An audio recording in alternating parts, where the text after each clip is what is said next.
말씀 보십니다. 하나님 말씀은 요한계시록 21장 19절에서 21절까지 보십니다. 요한계시록 21장 19절에서 21절까지 보십니다.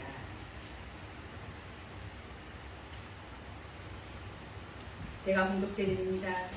그 성곽의 기초석은 각색 보석으로 꾸몄는데 첫째 기초석은 벽옥이요, 둘째는 남보석이요, 셋째는 옥수요, 넷째는 녹보석이요, 다섯째는 홍마노요, 여섯째는 홍보석이요, 일곱째는 황옥이요, 여덟째는 노곡이요, 아홉째는 담황옥이요, 열째는 비치옥이요, 열한째는 청옥이요, 열둘째는 자정이라. 그 12문은 12진주니 문마다 한 진주요, 성의 길은 맑은 유리 같은 정금이더라. 아멘. 오늘 이 시간 저는 여러분들과 함께 믿음의 큰 자가 되자, 이런 제목으로 은혜를 나누고자 합니다. 여러분, 믿음이란 무엇입니까? 믿음. 그리스도인들이라고 한다면 형식적인 신앙생활을 하는 사람이나 누구든지 이 말로는 믿는다고 할 것입니다. 그러나 그 믿음의 온도와 차이는 측량하기 어려울 정도로 엄청나게 크다는 겁니다. 그냥 가만히 있는 것이 믿음이 아니라는 거예요. 이 믿음을 지키기 위해서는 담대해야 하고, 때로는 용기도 필요하고, 의심하지도 않아야 하고, 그리고 이 믿음 속에는 반드시 이 고난이 포함이 되어 있다는 것입니다. 우리가 알다시피 정말 믿음 생활이 너무나도 힘든 이유는 바로 하나님을 대적하는 무리가 있기 때문입니다. 참된 생명의 말씀, 참된 진리일수록 그 박해가 얼마나 더 감지는지 몰라요. 그 때문에 믿음을 지키기가 참으로 어려운 것입니다. 믿음은 곧 생명입니다. 이 믿음 속에 이 하나님의 약속이 있고, 또 이 믿음 속에 영원한 그 나라, 하나님 나라, 천국이 있고, 믿음 속에 영생이 있는 것입니다. 하나님께서는 여기 계신 저와 여러분, 우리 모두가 정말 이 땅에서 살 동안에 정말로 하나님께서 진정 원하시는 믿음 생활 잘 해서 영원한 그 나라, 바로 천국에 오기를 원하십니다. 지금 읽으신 본문 말씀은 12가지의 이 보석의 빛으로 찬란한 천국에 있는 자를 보여주고 있습니다. 왜냐하면 계시록 21장 24절에 보니까 만국이 그 빛 가운데로 다니고 땅의 왕들이 자기 영광을 가지고 그리로 들어오리라 말씀하신 것과 같이 천국은 바로 자기의 믿음의 행위로 들어간다고 했기에 보석은 이 찌꺼기를 다 뺀 돌이 바로 보석이에요. 즉 죄를 뺀 자가 보석입니다.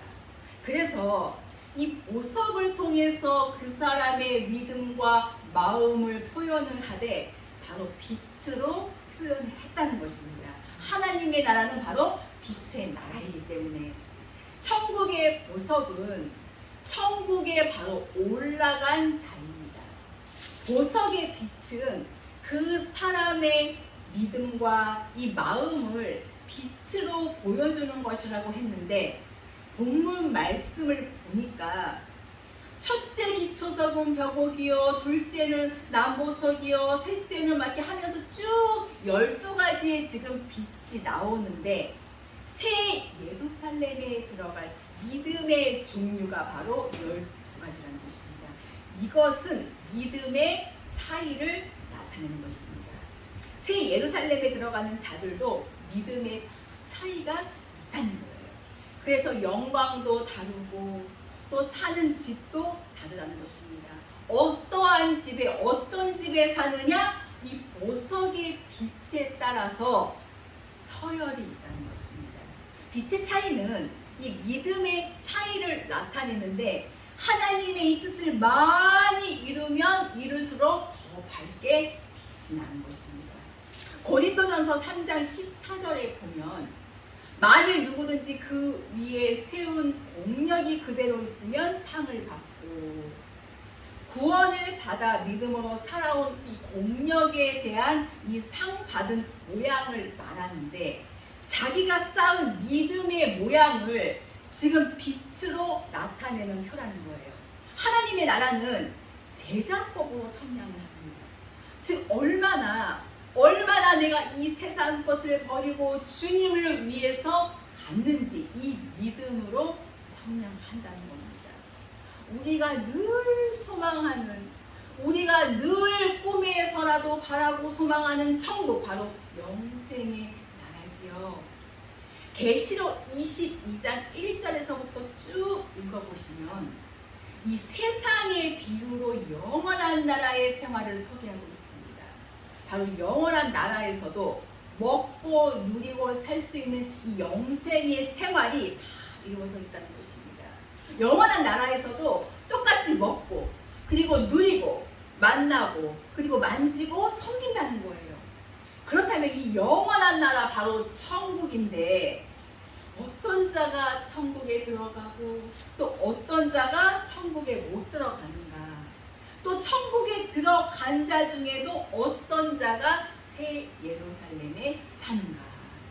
먼저 구약에서 그림자로 보여주기를, 이 구약에서는요, 이 죽은 자 어디에 묘를 쓰는가에 따라서 하나님의 백성으로 어떻게 살았는가를 나타내주고 있습니다.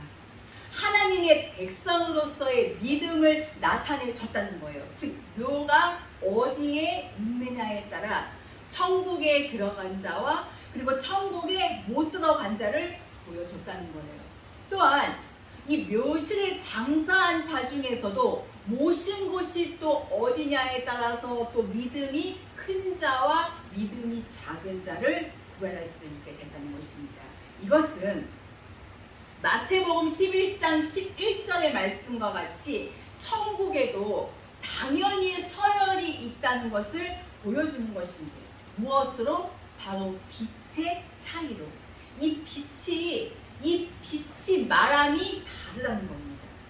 거기 마태복음 11장 11절에 보면, 내가 진실로 너희에게 말하노니 여자가 낳은 자 중에 세례 요한보다 큰 이가 일어남이 없도다.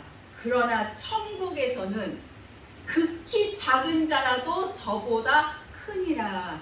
이 말씀은 세례 요한이 있을 그때에는 이 세례 요한이 가장 큰 자라는 겁니다. 그 당시에 세례 요한보다 믿음으로 큰 자가 없다는 말이에요.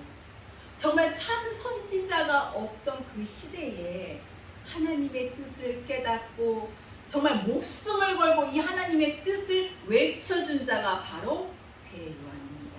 그 시대에는 이 믿음이 큰 자였지만, 지금 하늘나라에서는 믿음이 가장 작은 자, 그 나라에서는 지금 제일 마지막에 앉아 있다고 나와 있습니다. 왜냐? 그 전에 구약 선지자들의 믿음이 더 크다는 거예요. 마태복음 5장 19절에도 보면 천국에도 큰 자, 작은 자 있음을 말했어요. 지극히 작은 것 하나라도 지키고 가르치는 자가 큰 자라고 말씀했습니다.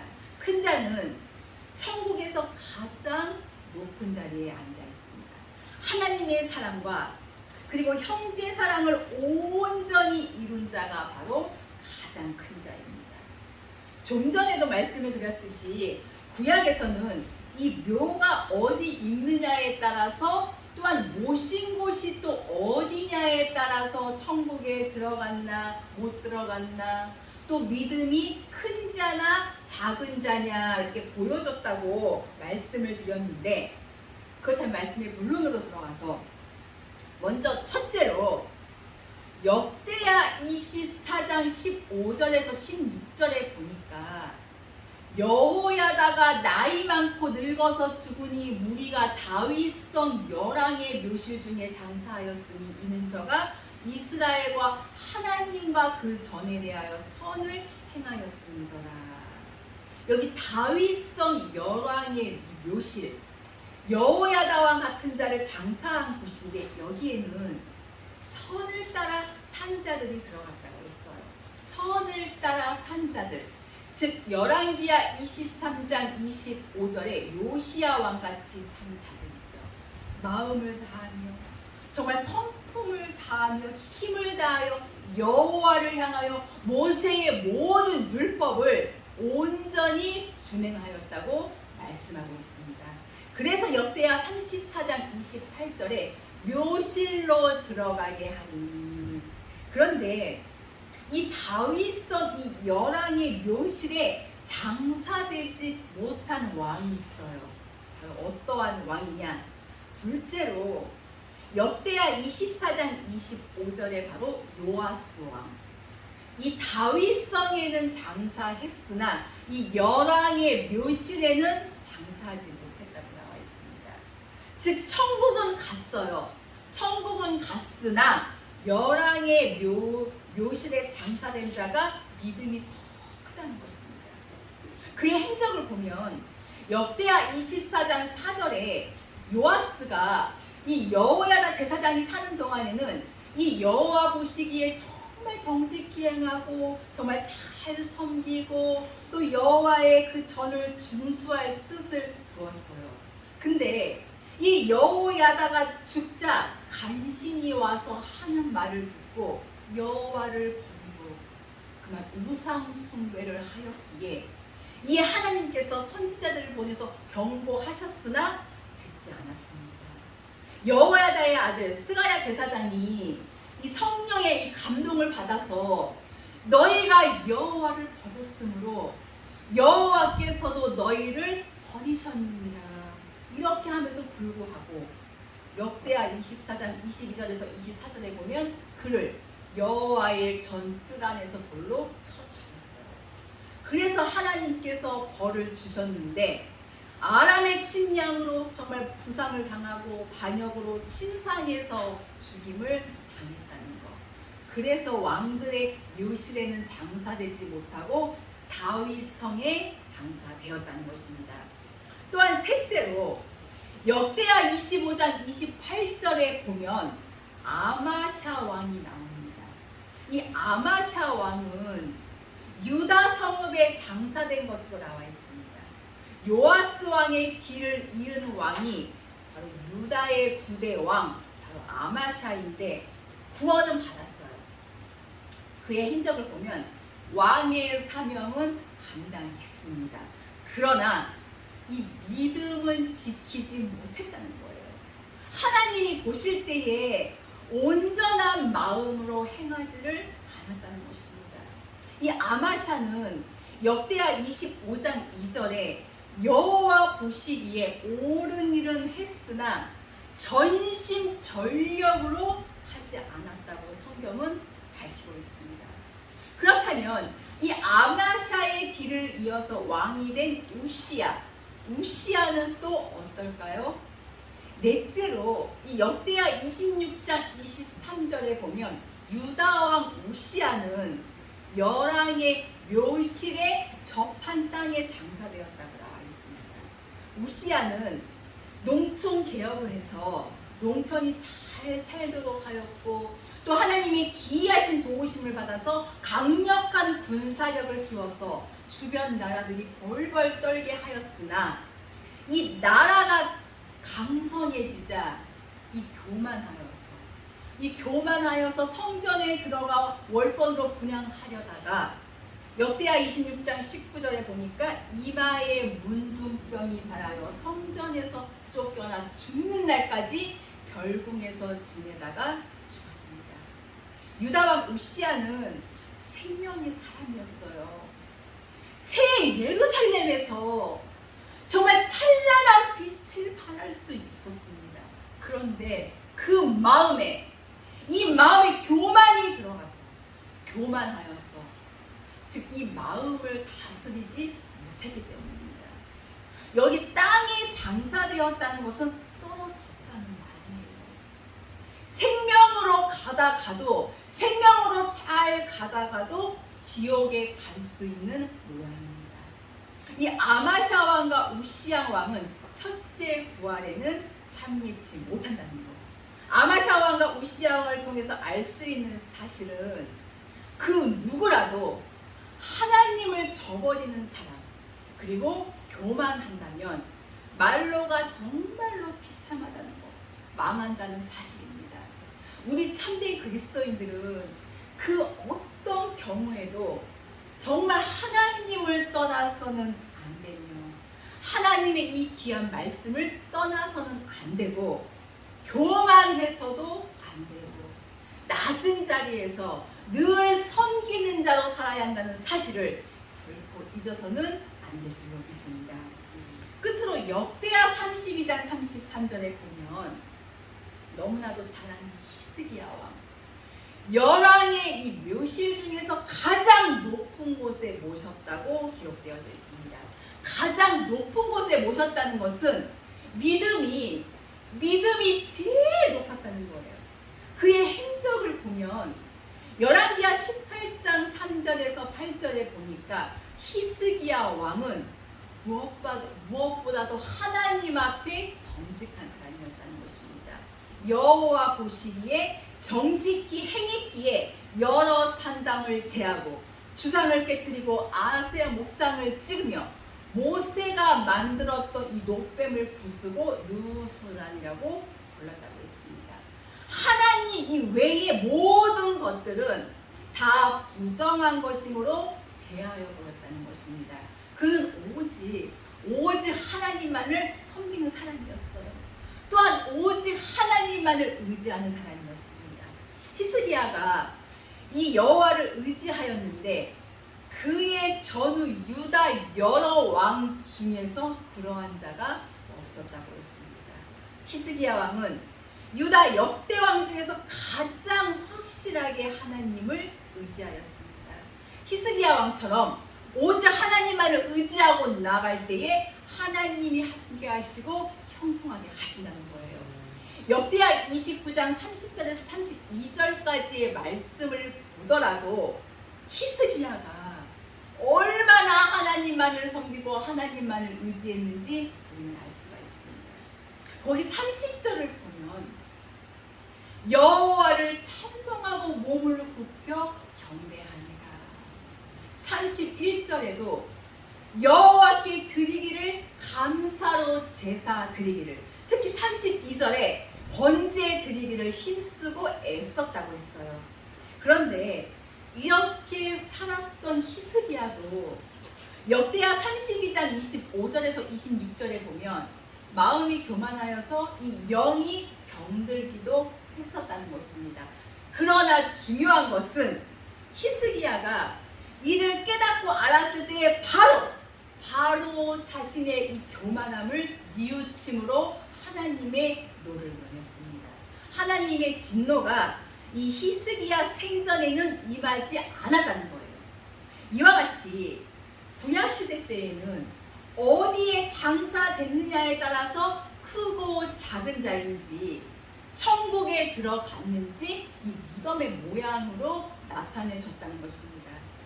이 증인들도 새 예루살렘에서 어느 집에 사느냐에 따라서 다르다는 거예요. 믿음의 분량도 다 다르고 반열이 다르다는 거. 이 본문의 말씀처럼 이 보석의 빛에 따라서 서열이 있다는 것입니다. 하나님의 나라는 바로 빛의 나라잖아요. 요한계시록 21장 25절에 거기는 밤이 없으리라. 즉 하나님의 나라는 어둠이 없고 죄가 없어요. 하나님 말씀의 빛으로 살기 때문에. 다시 본문 말씀 19절에 보면 첫째 기초석은 벽옥이요. 이 벽옥은 빛이 제일 크다는 것, 곧 믿음이 가장 크다는 것입니다. 21절에도 문마다 한 진주요, 새 예루살렘에 가도 이 첫째 벽옥부터 이 12째 이 자정까지 이렇게 큰 차이가 있다는 거예요. 벽옥에 믿음이 있고 또 자정에 믿음이 있고 층이 다르다는 것을 말한다는 것, 즉 믿음의 차이를 말한다는 것입니다. 우리가 알다시피 지금은 정말 마지막 때가 너무나도 가까이 왔음을 우리는 정말 이 몸으로도 너무나도 느끼고 잘 알고 있습니다. 우리가 이 하나님의 말씀을 듣고 알았다면 회개하고 돌이켜서 주의해야 합니다. 이것이 오늘날 우리가 해야 할 일이에요. 말씀을 아무리 들려줘도 행하지 않은 자 반드시 심판받는다고 말씀하셨어요. 그렇기 때문에 우리는 그 죽는 날까지 끊임없이 늘 돌이키며 회개할 줄로 믿습니다. 우리 앞에는 지금 두 가지의 길이 딱 놓여져 있습니다. 생명으로 이끄는 문은 너무나도 좁고 그 길이 비좁아서 그곳을 찾는 사람이 적다고 마태복음 7장 14절에 말씀하셨어요. 그 길을 가기 위해서는 우리 좁은 길로 가야 하는데 우리는 너무나도 연약하기에 정말 우리의 힘만으로는 안 되기 때문에 늘 성령 하나님께서 우리와 나와 함께 해주셔야 한다는 거예요. 진리의 말씀을 듣고 가다가도 이 말씀을 듣고 우리가 잘 나가다가도 내 고집 때문에, 내 변덕 때문에, 내 이 변덕성, 이 마음 때문에 정말 나에게 닥쳐진 이 힘든 삶 때문에 정말 우리의 믿음이 넘어질 때 얼마나 많이 있습니까, 여러분? 잘 해나가는 것 같은데 순식간이에요. 어느 순간에 정말 이 믿음이 와르르르르르 정말 이 무너져 버릴 때가 얼마나 많이 있습니까? 그러나 지금은 너무나도 힘들고 정말 고달프고 정말 어려운 길이지만 훗날에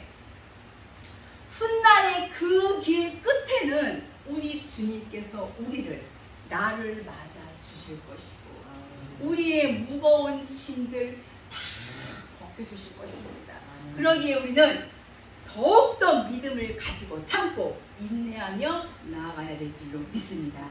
이제 말씀의 결론을 맺으려고 합니다. 저와 여러분, 우리 믿음 생활 잘해야 되겠지요.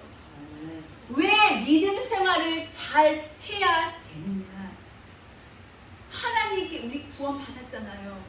그런데 구원을 받고 이 믿음 생활의 성장이 없으면 더 악해진다는 것입니다. 이 마음이 더 강팍해진다는 거예요. 그렇게 된다면 반드시 책망이 있다는 말씀입니다. 예레미야 32장 19절 말씀에 그 행위의 열매대로 보응하신다고 하셨고, 에스겔 33장 20절 말씀에도 심판하시겠다고 말씀하셨습니다. 그러기에 하나님께서 우리 보고 하시는 말씀은 먼저 천국에 들어오려면 마태복음 5장 20절 말씀에 내가 너희에게 이르노니 너희 의가 서기관과 바리새인보다 더 낫지 못하면 결단코 천국에 들어가지 못하리라. 너희 의, 우리가 하나님의 뜻을 이루는 것, 즉 행위를 말하는데 서기관과 바리새인보다 이르는요 정말 율법을 철저히 온전히 지키는 자들이기에 흔히 없습니다. 우리는 이 서기관과 바리새인보다 이 말씀대로 더 잘 살아야, 믿음 생활 정말 잘해야 천국에 들어갈 수 있다는 거예요. 왜냐하면 우리 이방인들은 일단은 삶이 안 되기 때문에 정말 이 지키는데 걸리는 게 왜 이리 많은지, 하나님의 뜻은 아는데 그 말씀대로 살지 못하기에, 그래서 우리 이방인들 정말 돌을 이방인이라고 하잖아요. 이방인은 돌과 같다. 있듯이 이 돌 자체가 바로 본성입니다. 말씀을 듣고 이 진리의 말씀을 순종하고 그 말씀대로 따라가야 됨을 알지만 이 말씀을 믿고 이 말씀대로 가려고 하니까 이 말씀에 대한 시험이 반드시 온다는 거예요. 왜냐? 그 말씀대로 살지 못하게 하려고. 이 돌에 있는 이 불순물, 이 불순물을 다 빼야 보석이 되는 것입니다. 그러기 위해서는 우리의 삶 속에서 야고보서 1장 2절의 말씀처럼 시험이 와도 나에게 어떠한 시험이 와도 기쁘게 여기고 그리고 인내하고 그럴수록 더더욱 하나님을 열심히 찾아야 된다는 것입니다. 그리고 디모데후서 4장 8절의 말씀처럼 주의 뜻을 준행하고 그의 나타나심을 사모하고 고린도전서 4장 1절에서 2절 말씀과 같이 맡은 바 직분을 정말 성실히 기쁨으로 수행하는 그러한 삶을 살아야 할 줄 믿습니다.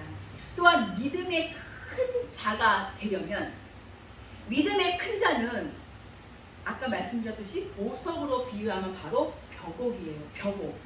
하나님의 마음을 본받은 자, 하나님의 사랑과 그리고 형제 사랑을 온전히 이룬 자인데 이런 자가 되려면 마태복음 18장 1절에서 5절까지의 말씀대로만 하라는 것입니다. 거기 보면 1절에서 먼저 3절에 보면 어린 아이가 되라고 하셨어요. 우리 어린 아이들 어떻습니까? 엄마를 잠시도 떠나지 않잖아요. 우리 하나님을 잠시도 떠나지 않아야 합니다. 오직 하나님만 전적으로 의지하고 강구하여 하나님께서 주신 믿음대로 사는 자. 그리고 또 어린아이가 늘 엄마한테 묻잖아요. 우리 보면 엄마 이거 어떻게 해야 돼요? 엄마 이거 가르쳐주세요. 엄마 이럴 때 나 어떻게 해야 되죠? 엄마 이거 모르겠어요. 하나님께 늘 물어보면서 살아가는 거예요. 하나님 어찌할까요? 하나님 제가 어떻게 하기를 원하십니까? 하나님 깨닫게 해주시고 알려주시옵소서. 성령님께 늘 물으라는 거예요. 하나님의 뜻을 알기 위해서요. 또한 4절에 보면 겸손한 자 되어라. 가장 낮은 자기까지 내려가라는 것입니다. 우리 주님 정말 십자가에 못 받는 그 저주받는 그 가장 낮은 자리까지 내려가셨어요. 어린 아이와 같이 자기를 낮추는 자가 천국에서는 가장 큰 자라고 말씀하셨습니다. 그리고 5절에 섬기는 자가 되라는 거예요. 마태복음 20장 26절에서 28절의 말씀처럼 큰 자는 먼저 섬기는 자 되라는 것입니다. 내가 먼저 생명을 주고 그리고 내가 먼저 기다려주고 방법을 가르쳐주고 천국의 큰 자가 되려면 마태복음 20장 20절에서 23절 말씀처럼 생명의 말씀을 고난과 함께 받아야 합니다. 섬기는 자가 되고 종이 되어야 합니다. 이렇게 해야 믿음의 큰 자가 되는 것이고 천국 더 나아가서 새 예루살렘에 들어갈 수 있다는 말씀입니다. 결국은 온전한 사랑, 온전히 이룬 자만 들어간 곳이 바로 새 예루살렘이라는 거예요. 그러기에 우리 정말 믿음의 큰 자 되려면 우리의 영이 먼저 늘 깨어 있어야 할 줄 믿습니다. 영이 충만한 자 누굽니까 여러분? 빌라델비아잖아요. 주님이 언제 오실련지 그 누구도 예측할 수 없기에 우리 주님께서는 항상 기도하고 깨어 있으라고 말씀하고 계심을 알 수가 있습니다. 말씀을 전하는 부족한 저나 말씀을 듣는 귀하신 여러분 우리 모두가 너무나도 힘들지만 이럴 때일수록 서로 격려해 가면서 힘들 때는 그리스도의 사랑으로 서로 용기 주어 가면서 우리는 늘 깨어 있어야 할 줄 압니다. 지금은 일곱교회 시대. 누가 어떻게 될지 아무도 모릅니다. 기름 준비하는 자 지금은 수치를 당하지만 마지막 때에 이 기름 준비한 자 증인되어 영생길 간다는 거예요. 천국은 이 생명의 말씀을 받고도 이기지 못한 자, 이 자기의 심령을 변화시키지 못한 자는 절대로 갈 수 없다고 말씀하셨습니다. 이들은 어디로 가겠습니까? 불못행이라는 거예요. 불못행. 바로 둘째 사망이에요. 음부로 부활해서 영원한 지옥에서 부활체로 영원히 고통받는 곳이잖아요. 이와 같이 이긴 자만이 천국에 들어간다는 것입니다. 우리 모두의 믿음의 목표 바로 영생입니다. 내가 무엇을 얼마만큼 내가 지식으로 알고 있는가가 아니라는 거예요. 정말 이 말씀과 기도로 무엇을 내 삶 속에 이루었는가입니다. 내가 생명을 이룬 것만큼 영생에 들어간다는 것입니다. 사랑하는 귀한 성도 여러분, 우리 모두가 꼭 생명을 이루어서 기름 준비하여서 영원한 그 나라 천국에 이왕이면 우리도 믿음의 큰 자가 되어서 새 예루살렘에 넉넉히 들어갈 수 있는 참으로 복된 자리, 정말 영광스러운 그 자리에 함께 할 수 있는 우리 모두가 다 되시기를 예수님의 이름으로 축원합니다. 네. 기도하시겠습니다. 저희들의 생사화복을 주관하시는 하나님 아버지, 죽을 수밖에 없는 저희들을 불쌍히 여기셔서 이 마지막 때에 진리의 말씀을 듣고 믿음의 길을 가게 하시니 참으로 감사를 드립니다. 지금 이 시대는 가장 귀하게 믿음을 준비할 때이고, 이 시대에 시간을 아껴서 믿음을 준비해야 하는데 저희들 믿음으로 나아가지 못함을 용서하여 주시옵소서. 저희들 늘 하늘의 것을 바라보긴 하지만 내 생각, 내 의가 너무나도 강하고 완악하여서 넘어지고, 늘 진리의 말씀을 들어도 저희들 마음으로 받지 못하고 지식으로만 갖고 있지는 않은지, 늘 아리람 속에 빠져 믿음 생활을 게을리하고 있지는 않은지요. 하나님, 저희들의 심령을 다시 한번 강하게 붙들어 주시옵소서. 저희들에게 더욱더 큰 믿음을 주시기를 원합니다. 너희는 오직 성령의 충만함을 받으라고 말씀하신 주님의 말씀에 따라 늘 성령에 충만하여서 저희들의 삶 속에 목마르지 않는 생명수와 같은 귀한 말씀으로 넘치게 하여 주시옵소서. 주님의 말씀을 굳게 붙들고 믿음의 길에서 늘 승리하게 하옵소서. 감사드리며 귀하신 예수 그리스도의 이름으로 기도하옵나이다. 아멘.